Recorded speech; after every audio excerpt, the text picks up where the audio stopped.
السلام عليكم. magacaygu waa salaad muuse maxamuud kusoo dhawow janaalka salaad somali technology. haddii aad ku cusub tahay janaalka subscribe saar, haddii aanad ku cusubeyna nala soco. tutorialkeena ku saabsanay C programming language xalaqadiisii afraad ayaan ka hadlaynaa.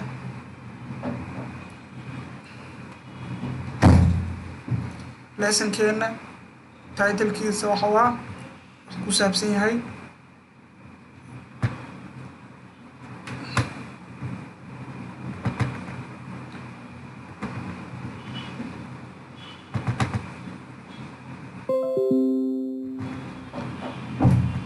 operators in C language. casharkeena waxa operators in C language ama operators in programming C language. waa maxay operators? waa qayb muhiim ah ka tahay C language-ka. Operators are symbols that are used to perform mathematical or logical manipulation. waa calaamado kuwaasoo loo isticmaalo ama lagu guto shaqooyinka mathematical ama logical manipulation. Operators, types of operators hadaba typeskeeda waxa waa ilaa sideedan types ay leedahay. sideedan qaybood: arithmetic operator, assignment, relational, logical, increment and decrement,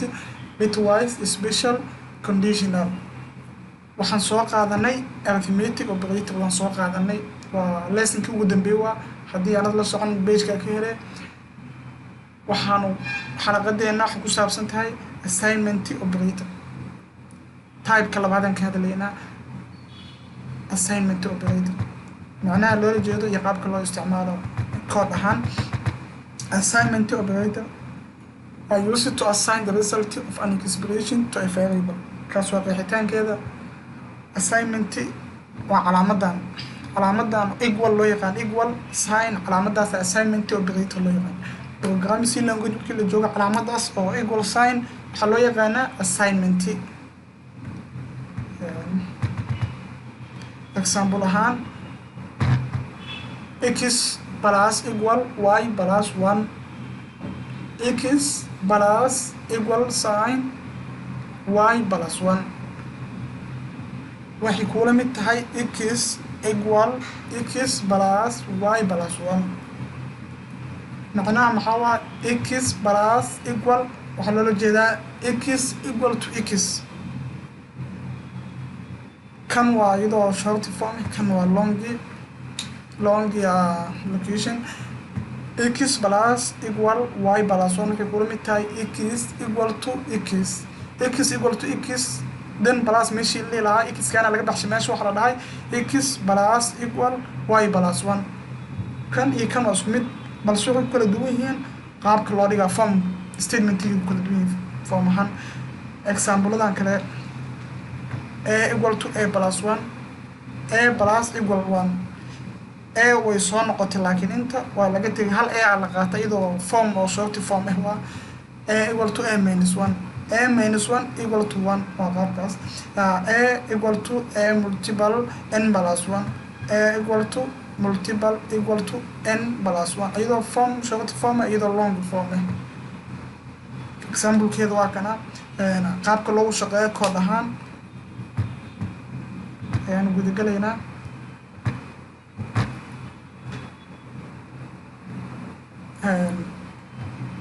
waxaan u samaysanaynaa file sidaas.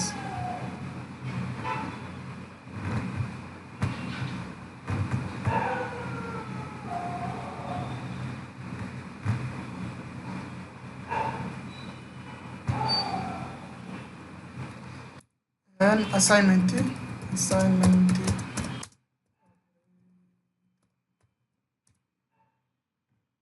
operator. failkeena magaciisa waa kan assignment operator.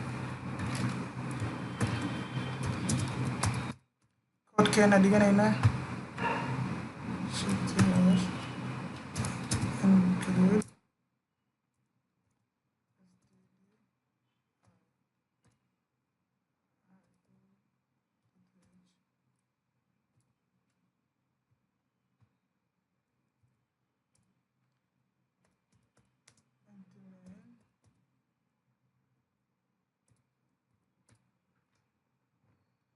leenahay data type soo qaadanayna data type oo int a comma b semicolon qaabka markay tahay waxa waa declaration int waa data type a and b waa variables a waa variable b waa variable waxa sameyn kartaa iyadoo qaabkaana waa dhigi kartaa codian dhahanayna qaabkan waa isticmaali kartaa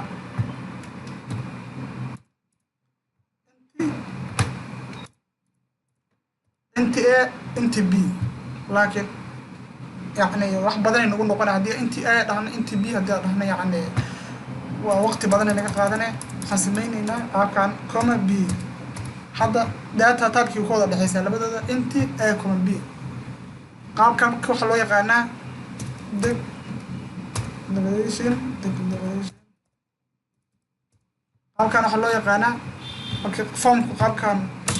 intii a comma b formka qaabkan iyo statementiga kusida ayaa waxa loo yaqaanaa declaration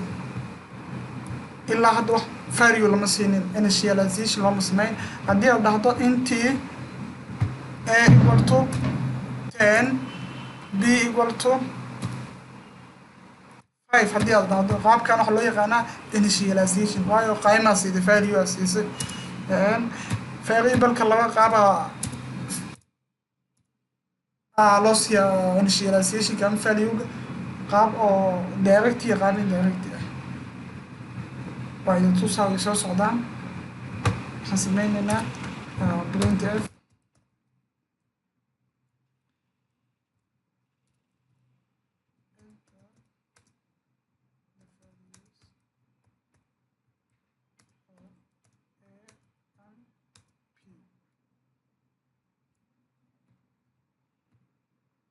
statement kasta waa inay semicolon u dambaysa intaanan ka ahayn loopka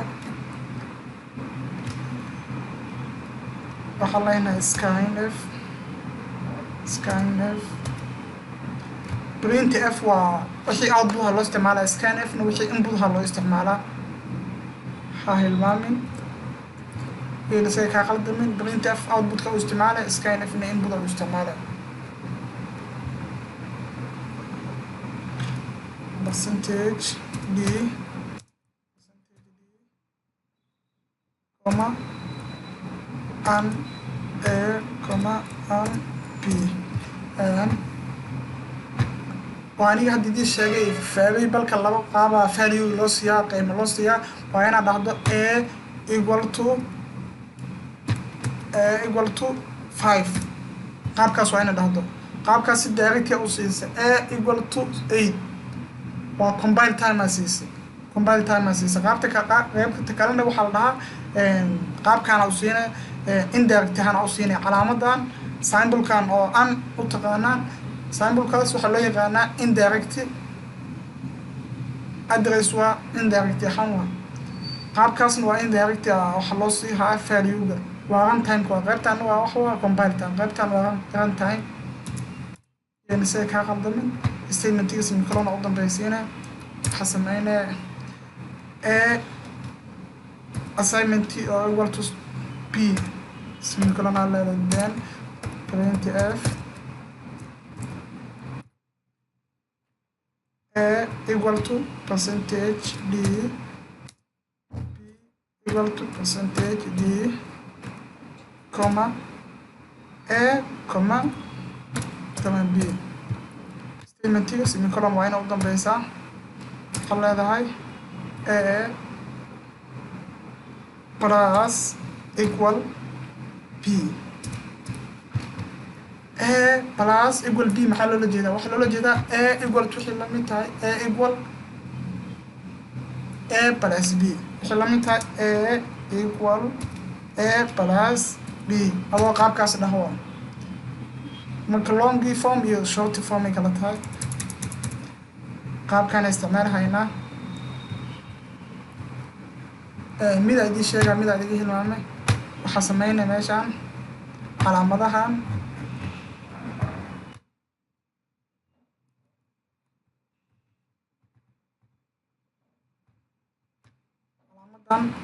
equal and plus equal minus equal multiple equal division equal calaamadahaas dhan waa assignment operators assignment operators okay waxaan sameynaa kana soo qaadanaynaa statementigan koobiyan dhahanaynaa intaan keenaynaa control v kana koobi soo dhahanaynaa asigana intaan keenaynaa control v kana hadana koobi dhahanaynaa intaan keenaynaa okay kana asigana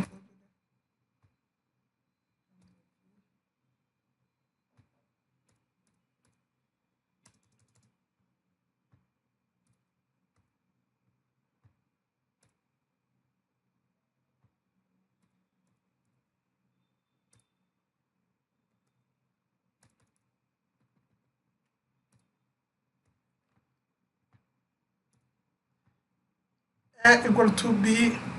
printf A equal to percentage D A equal to percentage D waa eedan B equal to percentage D waa decimal waayo because waxaa qaadanaa anaga integer haddaad qaadato waa inaan numberkaada uu decimal ahaadaa oona bointi wadanin falot waa inuusan ahaan A equal to percentage D waa A B equal to percentage D waa kana then comma leedahay quantition mark markaasuu harta comma leedahay A comma B argument ya kuwaan lahaa then A plus equal to B sidoo kale kana bedelaynaa minus aan ka dhiganaynaa kana sidoo kale waan bedelaynaa multiple aan ka dhiganaynaa kana sidoo kale waan bedelaynaa division aan ka dhiganaynaa multiple division aan ka dhiganaynaa then waxaan leenahay return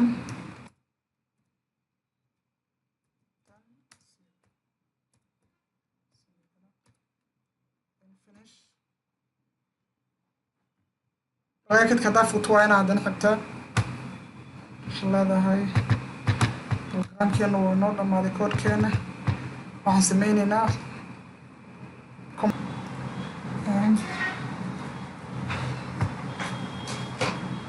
new line aan gelinaynaa meeshaan page kastaba new line ugu bilowdo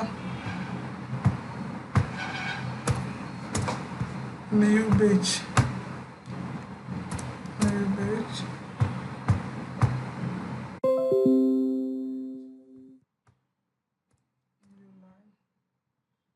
waxaan sameynaynaa compiler leenahay waxa qalada ma lahan for example semicolon taasa ka qaada calaamad guduud meeshaan keenaa qalad halkaas calaamad guduud dhaha qalad meeshaan waxaa ka maqan wada qalad waa semicolon teenia ku celinaa halkaas wax qalada ma lahan waxaan leenahay enter the value of A and B A waxa waa A 10 u qaadanaynaa inta B-na 20 u qaadanayna A equal to 20 B equal to 20 A equal to 40 B equal to 20 A equal to 20 B equal to 20 A equal 400 B equal to 20 A 20 B 20 sidee ku noqotay meeshaan A waxa qaadanay 10 B-na 20 ha qaadanay because enter the value of A and B this kind of waxaan gelinay A 10 aan qaadanay B-na 20 meeshaan waxaa la dhahay A waxay kula mid tahay B hay B maxay ahayd 20 qiimihii A waxaa lagu bedelaa B A waxay noo ahaaday A 10 ay noo ahaaday B-na 20 marka waxaa isbedelaa qiimihii A waayo inta waxaa ku yaal A waxay kula mid tahay B B-na maxay la mid tahay 20 so A waxay la mid noqonay 20 B-na 20gii ahaane waa kana A 10 ay la mid tahay B-na waxay la mid tahay 10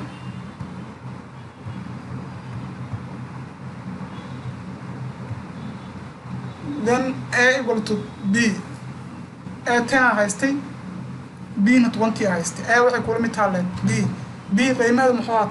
20gii oo B wuxuu imaanaa A waxay kula mid noqonay 20 then b 20 على هنا على هنا وحي كل من نقطة 20 b 20 ناقص وحي كل من نقطة 40 b وحي كل من نقطة 20 سبب سيكون نقطة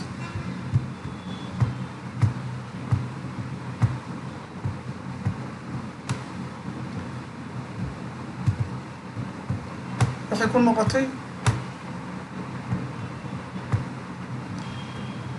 A plus equal to B A plus equal to B محل له جدا A equal to A plus B قابكاس A equal to A plus B then A equal to A plus B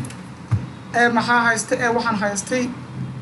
A 20 أنا هايستا A علامة 10 هايستا like ways بديشي because انت A وحي كولمتها B A قيمة هيدي ولا بدله B اللي بدله B 20 هي هذا A 20 أنا هايستا A 20 هايستا 20 بلاس B ما يقوى B 20 هايستا ماشي هو حين متى A equal to A plus B A 20 هايستا B 20 هايستا A plus B وحين نقولها 20 plus 20 و 40 20 plus 20 وكذا و 40 ناقص and A minus equal to B A minus equal to B maxay ku lumita A waxaan haystaa 40 aan haystaa way isbedeshay hadana 40 qiimaha ugu dambeeyo oo aan haystaa xisaabsana hadda waxaan ugu dambeeyo aan haystaa 40 minus 20 noqonaya waa kana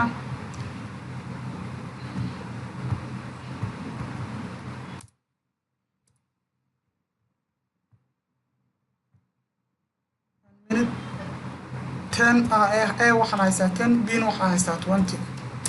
waa kana A waxaad haystaa 20 B 20 y A equal to B B maxay la mid tahay 20 qiimihii A markaas isku bedelaa B A equal to 20 B equal to 20 A equal to 40 y A equal to 40 ku noqotay A equal to A plus B B oo 20 plus A oo 20 plus B oo 20 40 noqonaya B waa 20 geeda B sideeda iyada ku soo noqonaysa waayo ana wax bedeli hayna waa A le A hadda 40 aan haysanaa minus hada la joogaa minus A 40 minus B ma waa 20 40 minus 20 waa 20 naga saddex maxay noqonaa A waxna haysaa 20 A 20 haysaa 20 times 20 maxay noqonaa multiplication keedu waa kana A multiple equal to B oo u dhigmato A equal to wixii ku lumid tahay A equal A times B equal A equal to A times B A equal to A times B A ما قان هيستا A 20 هيستا B ما قاسا 20 times 20 و 20 times 20 و 400 B و 20 كيدي حدنا وخلا داي قيبت لباد وخوا قيبت لباد قيبت ugu dambeeyso وخوا قيبت فقط A divided by equal B oo dhigmato A oo equal to A soo dhigmata A equal to element A divided by B ayadoo la A divided by B A ma qan haysta A waxaan haystaa hadda 400 haystaa waatana A waxaan haystaa 400 qaybtii ugu dambeeysa qaadanay A 400 haystaa B ma qan haystaa B 20 haystaa afar boqol hadii 200 hadii loo qaasho 20 meeqo noqonaya 20 kana A equal to 20 B equal to 20 هذا بدلنا حكي دغنينا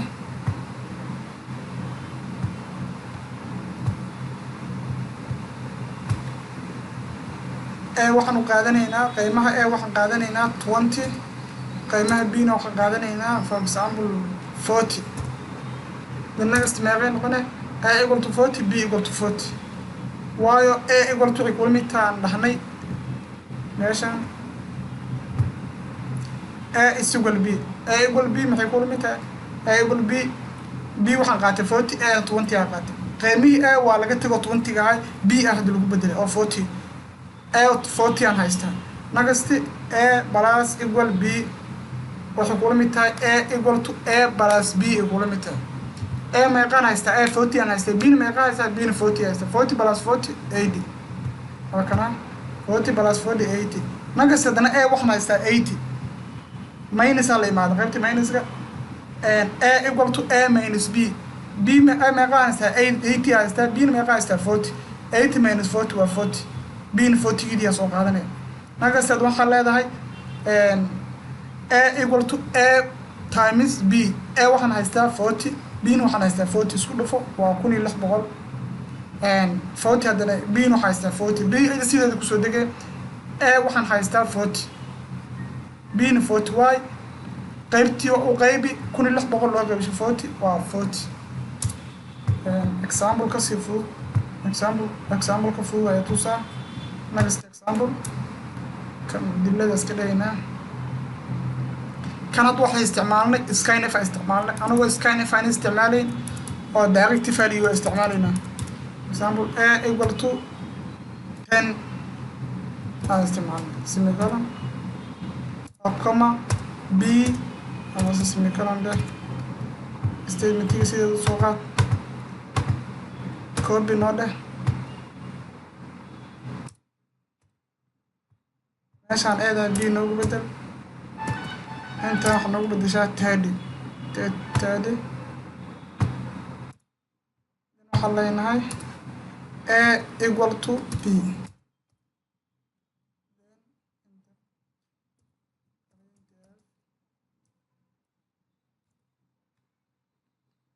percentage d a equal to percentage d and b equal to percentage d comma a comma b hadda waxay noo soo baxaa hadda waxaan dhahnay a waxaan qaadanay 10 b na waxaan qaadanay 30 waxaan dhahnay a waxay kula mid tahay b a waxay kula mid tahay b a maxaan haysaa 10 b na 30 a waxay kula mid tahay b maxaa waa qiimihii b wuxuu kula mid yahay qiimihii a wuu isbedelaa qiimihii b wuu qaadanaa حالة A percentage D و 10 B percentage D و 30 A كمان B هذا قيمة هنا مقول نقنا قيمة هنا نقول نقنا 30 and 30 ماشي عن قلب وضحي statement تيجي semicolon هذا مكان semicolon وحقلا هذا مرهن combine باكنا A وحي يكون متى 30 B وحي يكون متى 30 حد وان بدل هنا علامات وحن كده هنا plus aan ka dhigaynaa a plus equal b oo loo waa form short form waxa leedahay wixii kula mid tahay a equal to a plus b a equal to a plus b hay a meeqaan haysanaa a equal to a plus b a waxaan haystaa 10 haystaa 10 plus 30 40 b na waa 30 40 and 30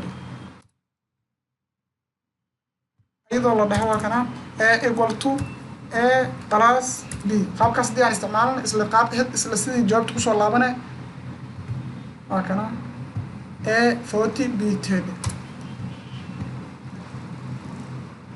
minus كمultiple كضمان اسكو وضا ميدي نقنان كاسيمنت operator وحال لها علامتان a symbol علامتان equal وحال لها assignment operator especially قابكان A plus A equal to plus B قابكان فهم كلكو قابكان سوديين وحالنا assignment operator إن شاء الله نقصتي الحمد لله بينا logical أما relational operator حدي سؤال قبته كومنتيغا كسوديبو ولا جوابا بيج كان سبسكرايب سير نانا نسقط